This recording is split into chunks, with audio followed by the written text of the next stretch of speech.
আমার কাজের মাঝে মাঝে কান্না হাসির দোলা তুমি থামতে দিলে না যে আমার কাজের মাঝে মাঝে।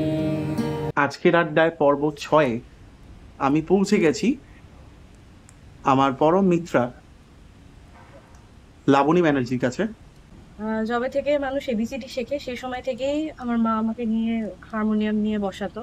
মায়ের গান শোনা, সারাদিন বাড়িতে কিছু না কিছু ভাবে গান চলতো। শাস্ত্রীয় সঙ্গীত, অবশ্যই রবীন্দ্রসঙ্গীত যেটা আমার পছন্দের।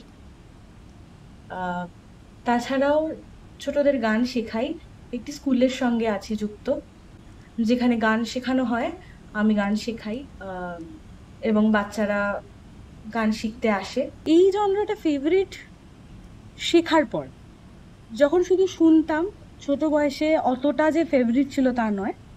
আমার কাছে স্পেসিফিক্যালি গান বা মিউজিক এমন একটা মাধ্যম যেটা আমাদের ভালো রাখে।